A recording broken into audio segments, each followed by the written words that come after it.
imetimia, kwamba Kristo ameshakuja, amefa na kufufuka. Sisi tunaamini katika utimilifu wa ahadi yake. Tunaamini katika utimilifu wa hiyo ahadi. Kwa makosa na hatia zetu ziliwekwa juu ya Kristo. Ziliwekwa juu ya Kristo. Na kwamba Mungu ahesabu tena maovu yetu. Kwamba Mungu ahesabu tena maovu yetu.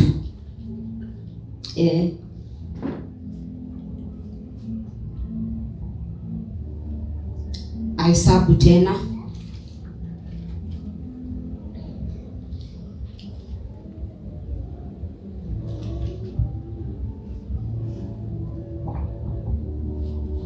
maovu yetu.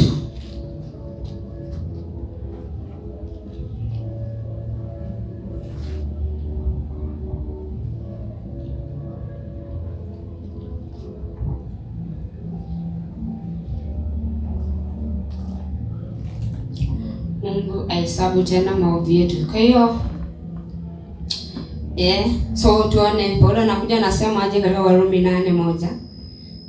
Anakuja anasema sasa basi hakuna hukumu ya adhabu juu ya walio katika Kristo Yesu. Kwa sababu sheria ya roho uzima ulio katika Kristo Yesu imeniacha huru mbali na sheria ya dhambi na mauti. Amwambia hakuna hukumu ya adhabu juu ya walio katika Kristo Yesu, maana hawa ni watu wako aware na kile ambacho sheria ilikuwa sheria ya dhambi na mauti. Wako aware kile ambacho sheria ya dhambi na mauti ilikuwa ikifanya, maana ilikuwa inaleta hukumu. Ilikuwa inaleta hukumu ya adhabu juu ya watu, lakini sasa anamwambia anarekebisha mtazamo wao ya kwamba sasa aliye ndani ya Kristo Yesu hakuna tena hukumu ya adhabu kama vile ambavyo imekuwa kwa sheria ya dhambi na mauti.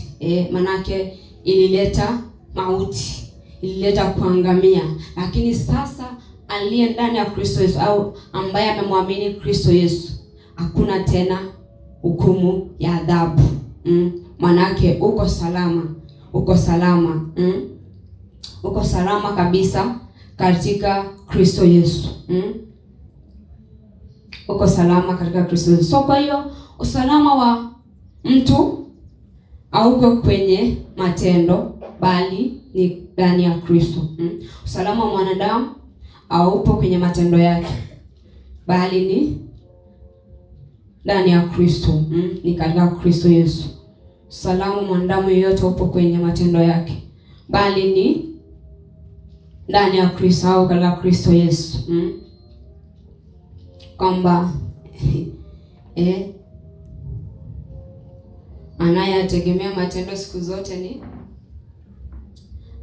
na amekataa kumwamini Kristo, amekuwa miss the mark.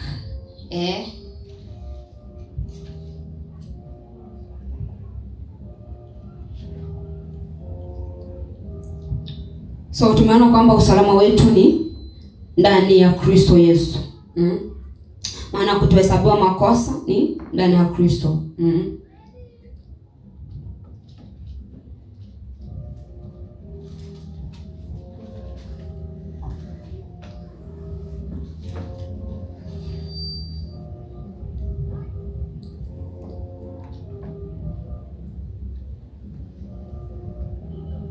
Kwa hiyo sasa hakuna kitu cha zaidi mtu anaweza kufanya ili apate haki ya Mungu isipokuwa ni kuamini pekee.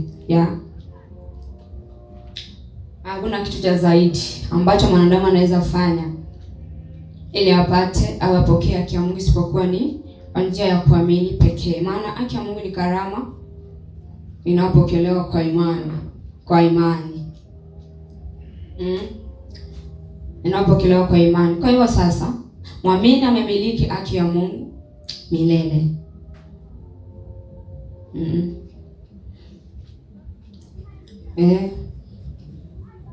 Mwamini amemiliki haki ya Mungu milele, yeye anaitwa mwenye haki. Mwamini amemiliki haki ya Mungu milele na yeye anaitwa mwenye haki. Hiyo ni asili yake ambayo haiwezi badilika. Hiyo ni asili yake au hali yake ya siku zote ambayo haiwezi badilika. Mwamini amemiliki haki ya Mungu milele. Anaitwa mwenye haki. Hiyo ni asili yake ambayo haiwezi badilika. Awali yake ya siku zote. Hilo ndilo jina la mwamini. Anaitwa mwenye haki. Anaitwa mwenye haki. Mungu ndiye amemuita. Mungu ndiye amemtamka kuwa mwenye haki. Kwamba hiyo ni asili yake na haiwezi badilika. Haiwezi badilika. Haiwezi badilika. Haiwezi badilika.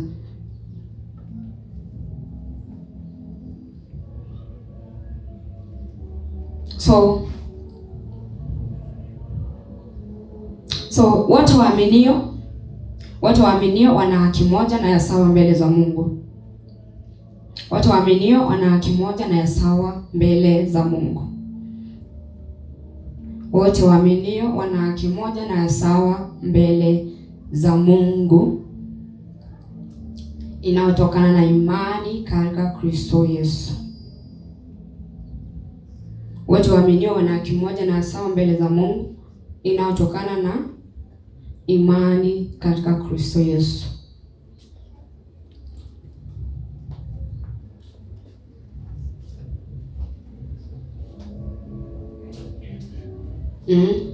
So kwa hiyo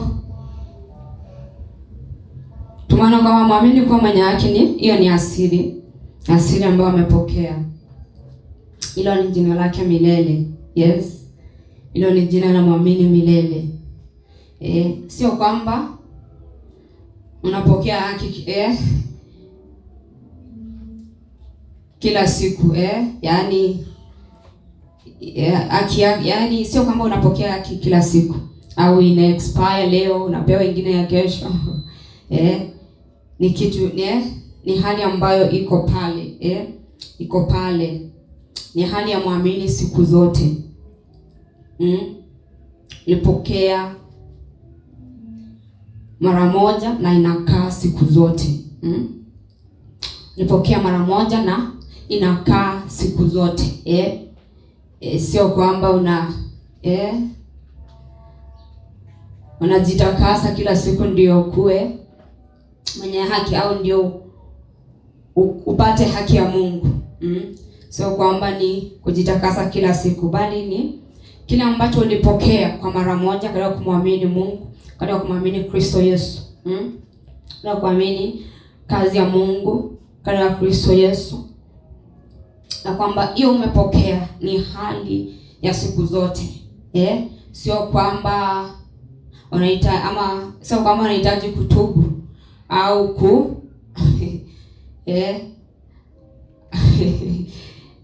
au kujitafutia namna yako au namna yako kivyako. Bali haki ya Mungu ni jina la mwamini siku zote. Yaani haki ya Mungu inakaa ndani ya mwamini, inakaa ndani ya mwamini siku zote. Hiyo haibadiliki, haiondolewi. Na tulisema huko nyuma kwamba mwamini kuwa na maadili mema, hiyo haiongezi wala kupunguza. Haiongezi wala kupunguza. Haki Mungu juu ya maisha yake. Maana hiyo ni asili ambayo Mungu amekupa. Yaani ni asili, yaani uko hivyo. Yaani hiyo ni nature yako milele. Yaani uko hivyo siku zote. Uko hivyo siku zote. So mwamini ni umiliki wa haki ya Mungu. Amemiliki haki ya Mungu milele. Hakuna kile ambacho kinakuja na kupangua wala kuondoa wala kuondosha haki ya Mungu juu ya muamini iko inadumu. Maana Mungu ndiye aliyetoa na Mungu ndiye anayelinda Mungu ndiye aliyekupa na yeye ako na uwezo. Ako na uwezo wa kufanya yeye akibaki hapo, maana kila alifanya ndio kitu pekee ambacho kinatuhakikishia kimefanya, yani kazi yake katika Kristo Yesu. Hiyo ndio imefanya kwamba tumemiliki haki, yani haiwezi kuondoka kabisa. Maana haki ya matendo ina expire. Maana ile siku yenye hujatenda vizuri, maana hauna hapo haki. Lakini haki ya Mungu inapokelewa kwa njia ya imani, yani inakaa ndani ya muumini, inakaa siku zote, haiondoki wala haifutwi na mtu yeyote. Haleluya, haleluya. Wow, tunaweza tukasimama kwa miguu yetu, na mwadhimishe Bwana, shukuru Mungu kwa ajili ya kazi yake na kwa ajili ya haki yake juu ya maisha yetu. Naweza mwadhimishe Bwana, shukuru Mungu kwamba amekuhesabia haki yake bure, amekupa haki yake bure. Unaweza ukanena kwa lugha, mshukuru Mungu, mwadhimishe Bwana kwa ajili ya haki yake milele, yani amekustahilisha yeye.